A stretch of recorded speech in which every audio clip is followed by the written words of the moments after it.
The UK newspaper, The Telegraph, is reporting that there could be another Steele Dossier, which could include information concerning the former president's uh, ties with not only Russia, but of course the alleged his alleged sexual exploits. As if anybody really wanted to know that. Now they write, Mr. Steele's continued involvement supplying intelligence to the FBI appears to give credibility to his original dossier, which sparked a special counsel investigation by prosecutor Robert Mueller into Russian interference in the 2016 presidential election. The second dossier reportedly contains raw intelligence that makes further claims of Russian meddling in the U.S. election and also references claims regarding the existence of further sex tapes. Great. Yeah. Fantastic. Now, the second dossier apparently is reliant on separate sources to those who supplied information for the first reports. Oh, good. I do remember a lot of promises of salacious stuff from the first dossier, which we didn't actually see. We didn't see the PP tapes. Okay. Although, to be fair, there's a lot of stuff in the Steele dossier. About the original was like, what, 35 pages. Most of it actually had to do with Russian attempts to interfere in our elections. There's a small portion of it that involved, as I said, the PP tapes. Okay. Now, most of that, as I said, most of the dossier has to do with connections between people in Trump's orbit and Russian officials.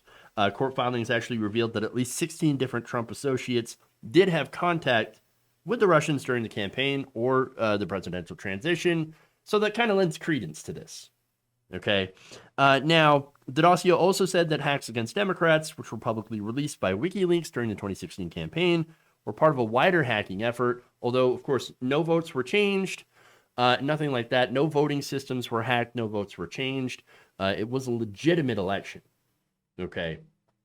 And so that said, they did try to influence the election, for sure. Now, they tried to do it through bots, trolls, the release of damaging information, of course, to get people to not vote for Hillary Clinton, because Hillary Clinton was much more likely, I think, to be more aggressive towards Russia.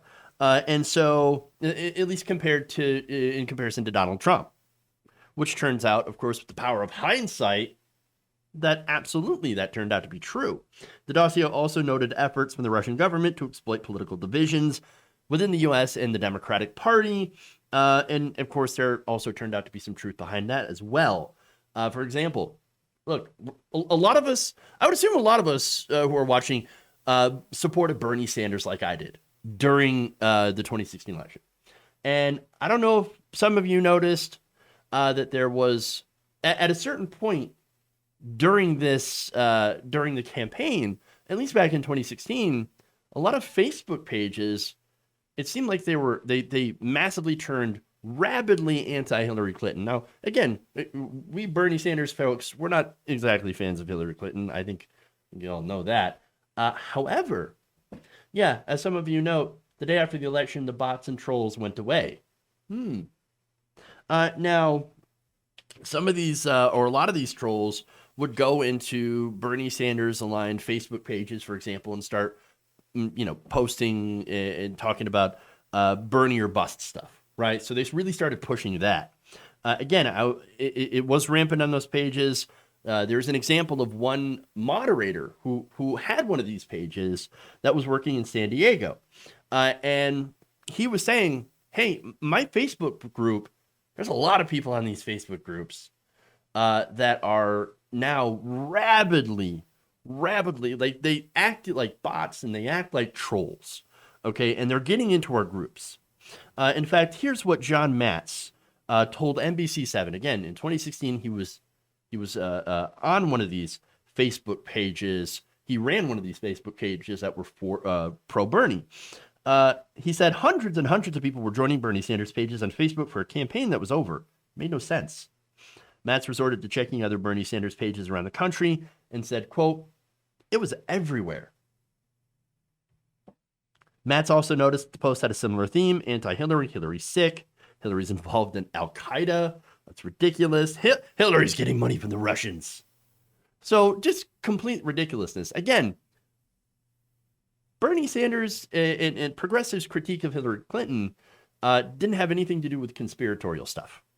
Okay, it was mainly like she's establishment, she's corrupt, she takes money from corporations and pharmaceutical companies, and she's not going to serve us. She's got a public face and she's got a private face, and all the stuff that she had done when she was Secretary of State to put forward American imperialism, stuff like that. Not like Hillary's got Parkinson's and dementia. Hillary's got a bottle double. No, all that stuff is absolutely ridiculous. Okay. And so now this person says, I started digging deeper, tried to look at the servers, tried to look at the IP addresses of these people.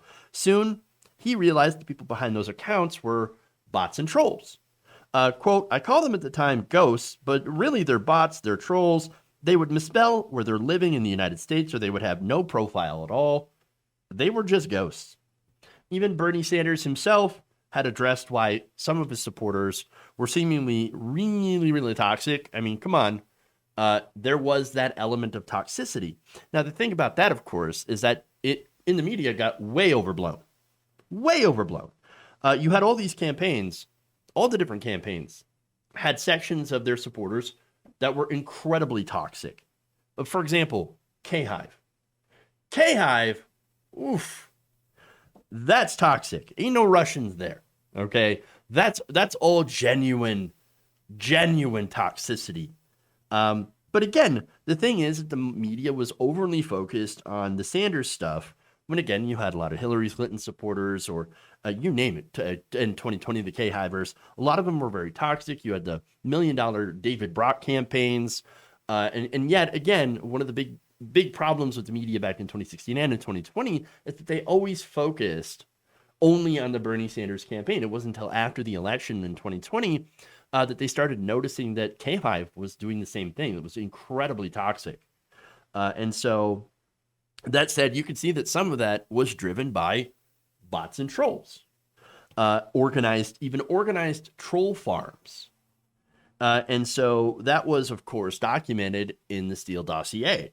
The fact that the FBI continued to receive intelligence from Mr. Steele, according to the Telegraph, who ran MI6's Russia desk from 2006 to 2009, before setting up his own private security company called Orbis, potentially significant because it shows that his work was still apparently being taken seriously after Mr. Trump took holds of the reign of power.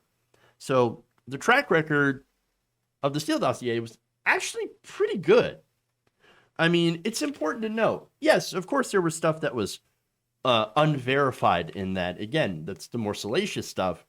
But a lot of stuff ended up being proven more or less pretty close to the mark.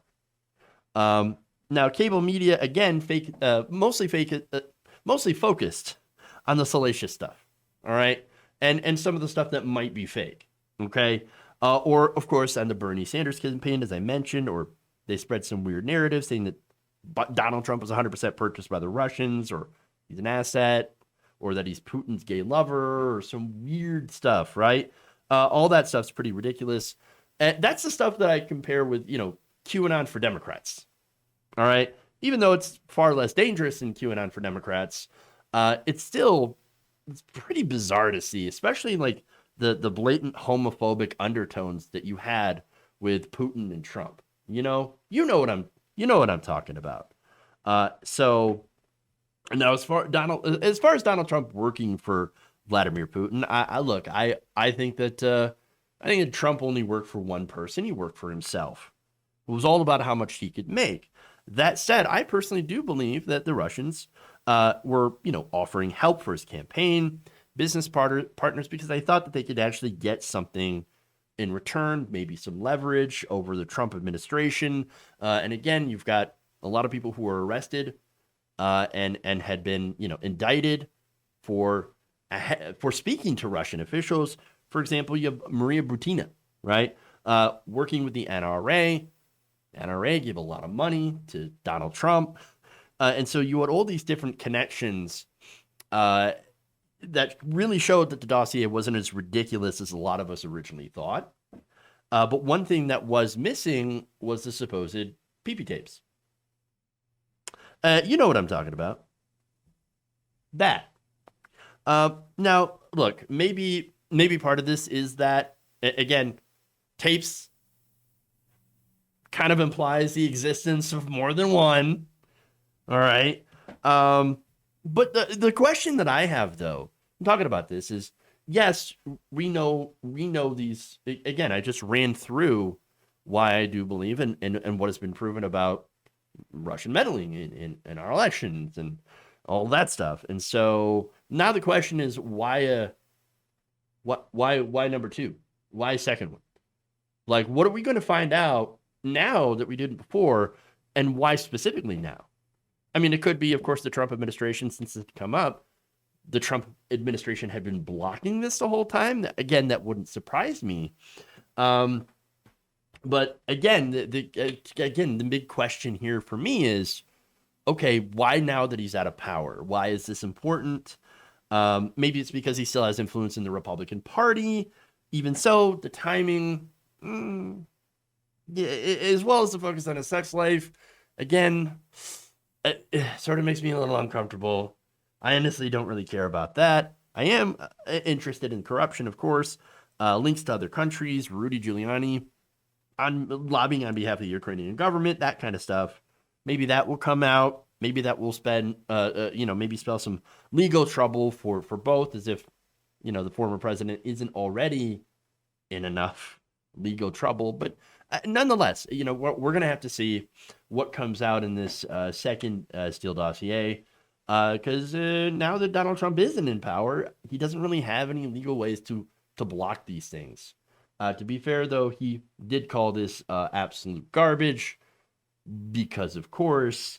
But you can take that however you want, with a grain of salt or with an entire salt shaker or whatever, or entire salt mine. But that's what it is, and we'll have to see more details come out about it. If you enjoyed this video, please give us a like and share with your friends. You can subscribe and help out the channel by becoming a patron. It's patreon.com/Jeff Waldorf, or you can become a channel member as well by hitting the join button below.